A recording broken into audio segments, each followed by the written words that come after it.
my viewers, and welcome back to my channel. Welcome to an eye-opening discussion that takes us into the intricate layers of history and race relations within the context of America's potential conflicts. Now, in this video, we confront uncomfortable truths as we explore the profound perspective of my black brother regarding the possibility of war with Russia over Ukraine. Now, with candidness and clarity, we dissect the notion that throughout history, Black individuals have often found themselves unwittingly thrust into the role of pawns in America's geopolitical maneuvers.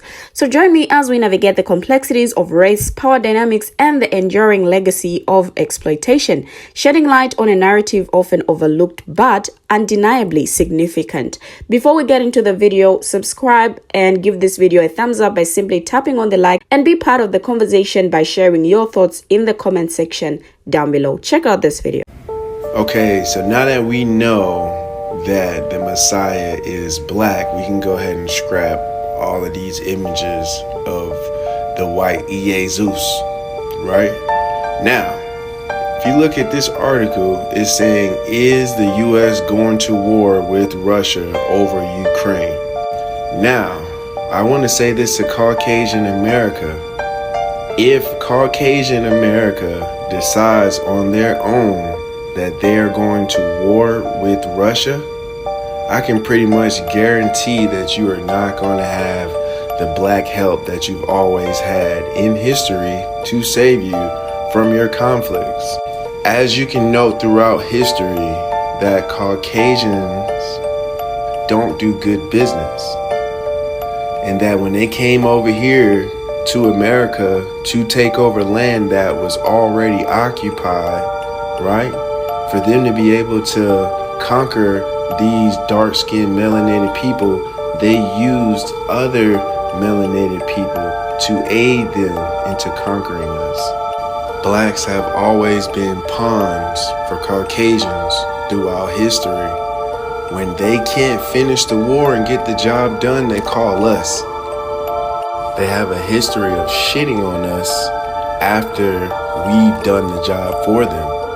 The moment that they enlisted other blacks, Indians, to help push us back, they turned around and turned on the same black people that helped them win the war for them to even set up shop in South Carolina. Just like World War II, when they can't get the job done, who do they send? Black people to fight their own mess, to clean up their own mess. My grandfather fought in World War II. And he was telling me stories of how when they captured Germans on the way back, the Germans got to sit in their cars while the black people had to walk with the animals. So that's how Caucasians treat us. They use us for our manpower, and when the job is done, they shit on us every time. And so I say this to Caucasian America. You are deciding all of this on your own without blacks. And then you expect blacks to join the war to aid you in your demonic behavior. I can honestly speak for the black community is to say that we are not helping you fight Russia this time around. Russia just revealed who you guys prayed to, which is a black messiah. And the whole world knows, and this is why World War II was fought. They were fought over us, the control over God's children, because they know whichever country that we're in, the stock rises. Black people produce $1 trillion in consuming goods and services. The whole world knows that. They know that if you have a black ally, us on your side, you're going to be rich because we're going to buy and consume goods and services. World War II was fought over the possession of us. This is how America became a superpower, is because they had the black nation to sell their goods and services to. But we not buying what you're selling no more, Caucasian America. And blacks are not going to fight in this war to protect you from all of your lies, all of your demonized characteristics that you've been plaguing this world still. So if World War III is to pop off, America, you will be fighting the Russians alone. Because at this point, I'll trust the Russians over the Americans, because the Russians know to vault this history. They pray to us. Why would they go against us when they know we're the gods? They know that curse will fall right upon them. They would rather the blacks be their ally. And I think it's time for Caucasian leadership in America to fall. And when they do fall, Black America, we're going to pick America up and we're going to make it great again. Caucasian America, y'all going to have to take this L and learn y'all place. Y'all have been conquering the world. Y'all have been lying. Y'all have been stealing. Y'all have been doing bad business and the world is burning from it. Now it's time to give the reins up, give the reins back to Black leadership so we can heal this nation. Now, the sentiments expressed by my Black brother resonate deeply with a historical narrative that cannot be ignored throughout history. Black individuals have been systematically exploited and manipulated to serve the interests of palm-color power structures, often without regard for their own well-being or agency. One need only glance at the annals of history to witness this troubling pattern. From the transatlantic slave trade, where Black individuals were forcibly uprooted from their homelands and coerced into labor to fuel the economic engines of colonial powers, to the use of Black soldiers in various wars and conflicts, only to be marginalized and denied the rights and recognition they rightfully deserved upon their return. The evidence is stark and undeniable. During times of conflict, Black people have been called upon to bear the brunt of the fighting, often serving as cannon fodder in wars that were not of their making.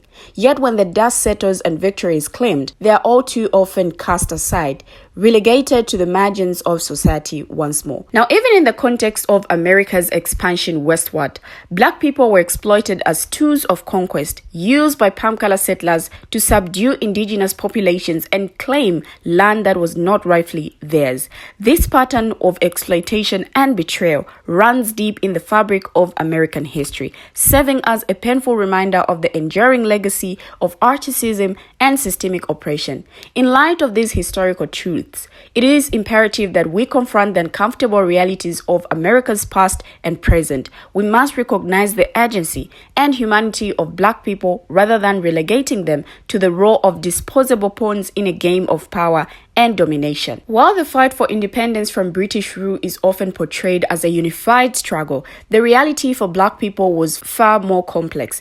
Thousands of enslaved Black people were promised freedom in exchange for their service to the American cause. However, after the war's end, many were returned to bondage or faced discrimination and marginalization despite their contributions. The Civil War is often remembered as a pivotal moment in the fight against slavery, yet the role of Black soldiers in securing victory for the Union is frequently overlooked. Over 180,000 Black men served in the Union Army, playing a crucial role in securing key victories and hastening the end of slavery. However, after the war, they faced ongoing discrimination and violence, as evidenced by the rise of Jim Crow laws and the resurgence of W.S. organizations. Black soldiers once again answered the call to arms in both world wars, serving their country with distinction and valor.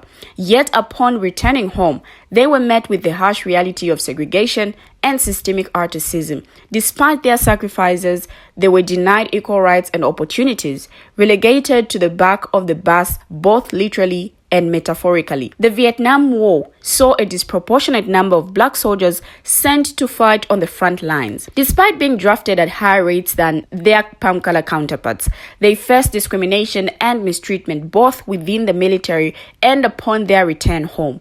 The war highlighted the glaring inequalities that persisted within American society, sparking widespread protest and calls for social justice.